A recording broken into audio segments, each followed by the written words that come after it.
Okay, so now we're going to go over the 17U black team, the HGSL team. And again, same as the other, we're going to go through both the AC and the Spooky Nuke tournament and then give a little, season summary to this point. Now, again, this is a totally different team, right, than the other one. This team is a little bit stronger defensively and not as weak from a rebounding perspective, and yet they're not as efficient offensively.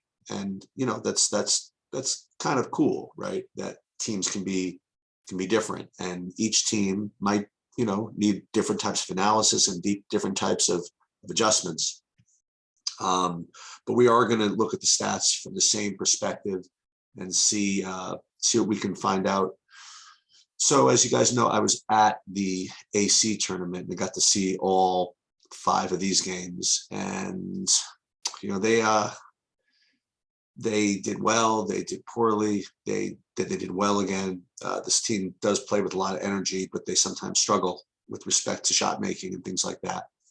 So we're going to start with let's just start from the beginning. First, with the showcase game where they basically got crushed. I mean, they lost by I think 20 or 15 or something like that against which one? District Club. So we'll take a look, and again, let's see what our normal metrics are. So this is pretty bad. This is actually the worst effective field goal percentage that I think this or either of the teams have had for the whole season. And you just can't win like this, obviously. Again, we're looking for 50% effective field goal percentage. And it's not as if this team was that great defensively to justify a 36% effective field goal percentage. So that's the problem. We'll break it down as far as shot selection in a second, but turnover rate was pretty good, held on to it all right. This team needs to do better than only 28% offensive rebound percentage. They needed to crash the boards a little bit better. Let's look at the shot chart here. Against, where are they? District Club. I mean, not bad. I mean, the shot selection wasn't bad. You had only kind of 3 bad 2s out of 45, so I can't really complain that much. But ended up going 1 for, 3 for 15 or whatever from 3, and that's not only that. I mean, 3 of 10 from attacking the rim on the left side. We talked about this after the last tournament, Leo and others, but mostly Leo, I think. They're just really not doing a good job finishing from the left side. This is throughout the course of the season, if you want to know the truth. Actually, you know what? Let's look at that for a second. Let's look at, just for fun, the whole season from the left side of the court, attacking the rim. Let's see. Only 51% on layups compared to 59% from the other side. I think that's significant. And some people would actually rework their offense to make sure that they're only attacking from this side, etc. Anyway, let's take a look at the box score in this game.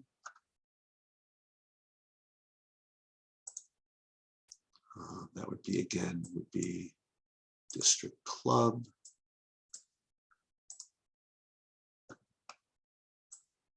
We have Chike 3 for 10, over 4 from 3. I mean, no need really. Let's see Leo.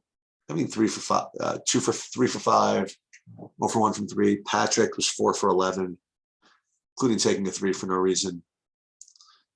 Just no great standouts. Malcolm 1 for 6, 0 for 1 from 3. Overall, just a pretty poor shooting performance, and that's you just can't win executing like that. Wish there was anything you can reveal here, but the shot selection wasn't bad. You just got to execute a little bit better. Okay, moving on. Next game was it wasn't the East Coast Cyclone game, but let's take a look at it anyway. This was the game we lost, and we had a really, really good point guard. However, that is no excuse for why our effective field goal percentage is only 40%. Just really miserable. You're just not going to win like this. Turnover rate, okay. We want it closer to 10. Offensive rebound percentage, pretty good. This team is pretty good from a rebounding perspective. So not bad, but just the execution was just horrible. Let's take a look at the shot chart in this game.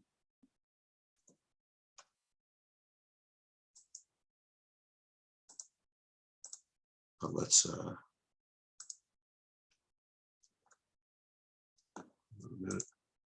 shot chart.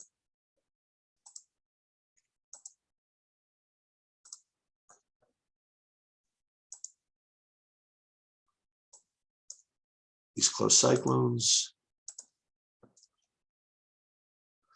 2, 4 bad shots. I mean, not terrible, but just overall, just poor execution. Oh my God, 0 for 7 from 3 from out here. And then okay from the corners. Now this team, I mean, they got to either find shooters or have the right people shooting them or attack the rim a little bit better. Now, again, we only got one more tournament left, but this is the analysis. When you have a team that is like this, you've got to, you just have to just run stuff that's attacking the rim just a little bit better. Anyway, let's take a look at the box score.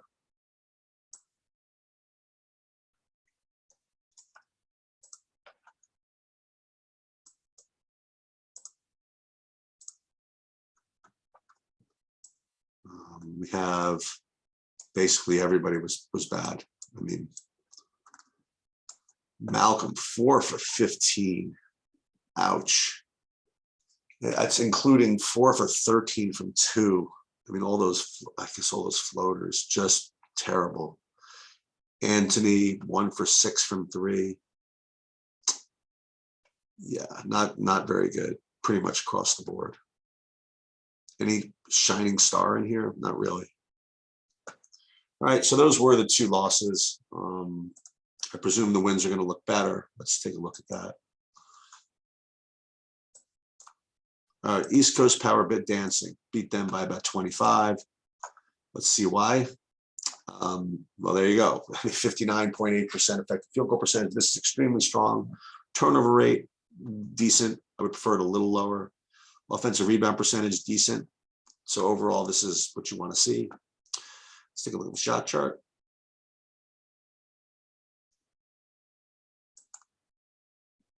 Shot chart versus East Coast Power Dancing. 4 bad 2s, not bad. And again, this 5 for 13 from the left side is kind of interesting. Let's look at the box score.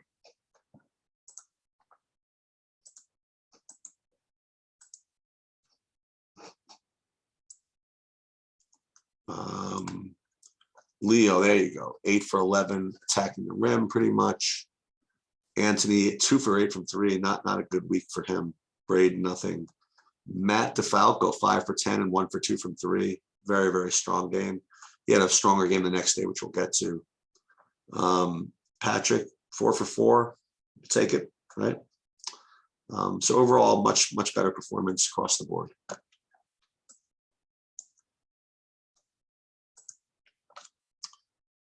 Then we have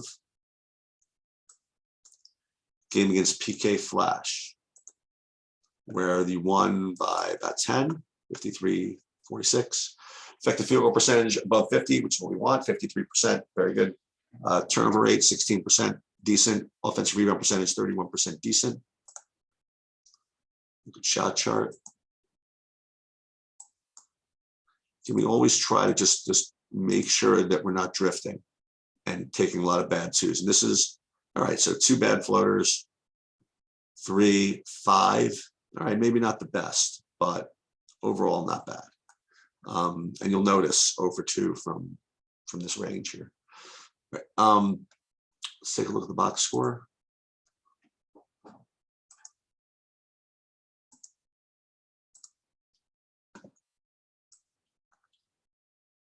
We have Leo 6 for 10, much better. Patrick 8 for 14, very strong game, including 3 turnovers, but that's okay. Chike 4 for 9, 3 steals, obviously all over the court. Matt DeFalco not good this game, but we'll get back to him later. Anthony 2 for 5 from 3. Malcolm again not doing much, but Patrick much better game.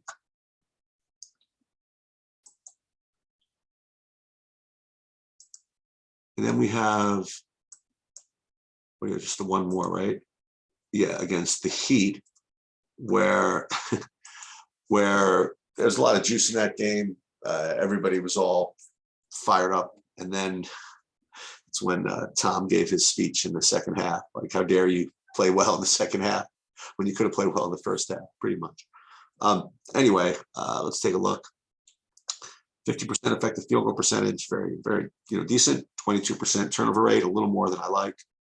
44% offensive rebound percentage, extremely good. Let's take a look at the shot chart here.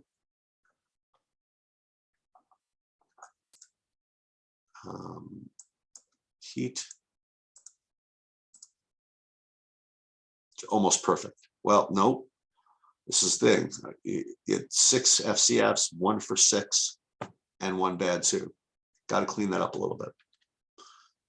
And we'll take a look at the box score. Is this the Matt DeFalco game? I think so. Let's take a look. Yeah, 19 points, 7 for 13 from 2, 2 for 4 from 3. Let him play almost the whole game. Really good. Good for him. Anthony 3 for 4, much better. Chike all over the place as usual. Doing all the little things. Patrick not the best, but I was very happy to see Matt have a good game. Braden again, not much, but yeah, finished off that tournament really well. So now they went off to Spooky Nuke and they only got to play 3 games. Part of which was because of this Rising Stars game that they played first. Actually, I don't know which one they played first, actually. So I think Rise Above was actually the game they played first. Let's do this in order. Where they won by 15. 52% effective field goal percentage, pretty good. 6% turnover rate, that's what we want to see. And then 32% offensive rebound percentage, good enough. Let's take a look at the shot chart.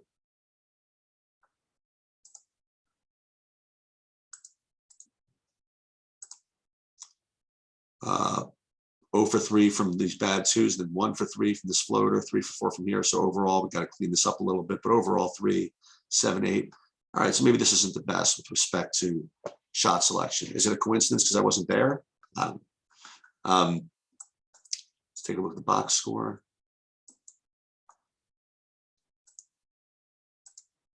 See who did well here because I didn't check this. Matt 0 for 4. Patrick 8 for 11. Let's go. That's what I want to see. Malcolm 5 for 7. That's, you know what, when you have your guys that can get to the rim dominating the game, it's always a good thing, especially when your team can't make threes. Anthony 1 for 3 from 3. Basically, you didn't take that many threes this game, which is good as long as the majority of the others are going at the rim. So Matt, it's so funny, Matt DeFalco 0 for 4, the first game following that amazing game at AC. Anyway, kids have a lot of variance. Okay. Next game was the Rising Stars game where you lost by 9. Effective field goal percentage 43%. That's very well below par. 21% turnover rate, not very good either. And offensive rebound percentage only 25. So you're, subpar in all the categories, which is, it's why you lose by 10. Let's take a look at the shot chart.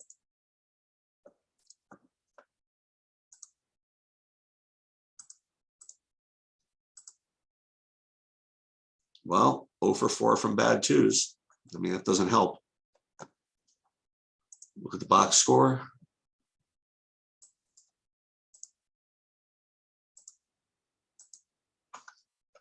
Okay. Anthony 1 for 4, 1 for 2 from 3. Malcolm back to not doing as well. Patrick, not bad. Why is he taking 2 threes? I have no idea. DeFalco, not bad. Chike all over the place as usual. 3 deflections, 3 steals, 1 block, 3 turnovers, 4 fouls though. Lots of energy. Jaden a little bit invisible this week. Braden again struggled a little bit, but that's tough loss. I mean, tough loss. It looks like he just got beat in all areas, so that's the way it's going to be. Leo, one point. I mean, you can't play. Wow, I was about to play all these minutes. He didn't even play the whole game. He was struggling. He was 0 for 5, 0 for 2 from 3, 0 for 3 from 2. Yeah, not great. And then finally, last game was against LA Heat. I think it was similar to the other team he played over at AC. And this was up and down, 58% effective field goal percentage, excellent. 20% turnover rate, right on the number. Yeah, it didn't rebound the ball that great, but who cares? 58% effective field goal percentage. That's going to do the trick. Let's take a look at the shot chart. 1 for 4 bad twos. That was it. I mean, really, really good shot chart. That'll do it. Just get rid of all those bad twos. Let's see. And the box score.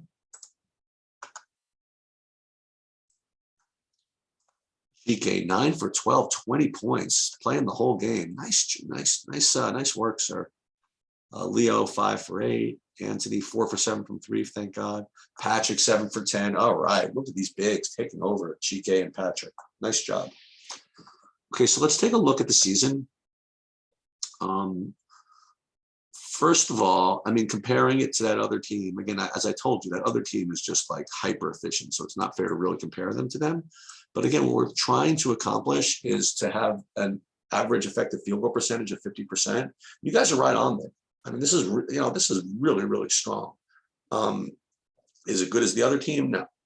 But 50% effective field goal percentage, given the fact this team plays good defense and can rebound a little bit, especially with Patrick there too.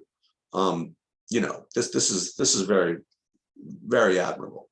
15% turnover rate, good enough, very good, under 20. And again, we look for 30% offensive rebound percentage, and you're getting there. So overall, pretty nice performance.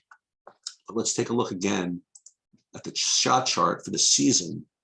And just I want to show you again, I'm going to continue to hammer this home. We got 28 games. So again, what we're looking for is, less than 10% in these bad twos, because I mean, take a look at this. All right, so you have only 102 out of 1,500 here, but look at what you're shooting from this range. You're 32% for a shot that makes only 2 points. I want you to look at this for a second. This is a really telling statistic.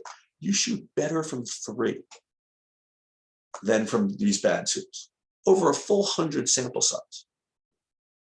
Why on earth would you take any of these? I can only imagine what you guys would have done if you got rid of these shots. And this is what hashtag no bad twos is really all about. The NBA has taken this to an extreme, like starting 10 years ago. Colleges are following, and it's nothing other than the math. It's not like my opinion. It's not whatever. This is what it is. I mean, you shoot a shot from here, you're literally throwing money in the trash can. Or not literally throwing money in the trash can. You are throwing equity in the trash can. Not literally, figuratively, but and this is the deal. It's just the deal. Let's take a look at the stats for the teams for the season.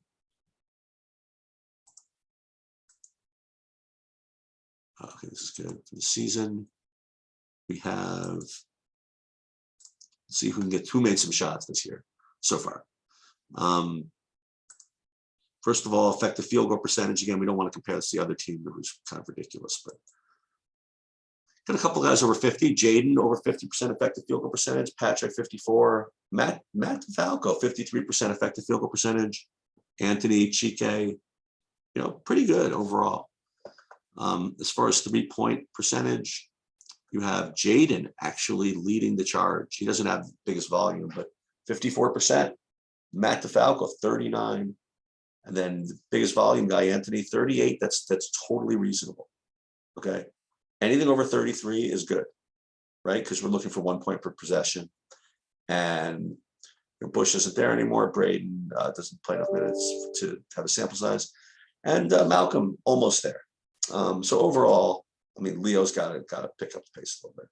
But overall, I thought the 3-point shooting percentages was good. I mean, it was good enough. I mean, it's not great, but it's good enough. If you have the right guy shooting them, you don't want really Malcolm shooting them, and you don't want Leo shooting them. And obviously, you don't want Patrick shooting them or Chike. I mean, what is this? What is all this stuff? I mean, what do you keep the bigs happy? Is that what this is all about? Let them shoot what they want. And these guys shouldn't be shooting the ball from 3. They just shouldn't. But overall, a little different team than the other one, but you're accomplishing some of the goals, at least from a numbers perspective. And again, I mean, as your program goes forward, and as we finish off the season, I would really continue to hammer home. And it's got to come from you. I mean, really, you got to believe it. The frustratedness, the frustration of the bad twos. It really is just holds all the scoring down. And, you transfer this to defense too.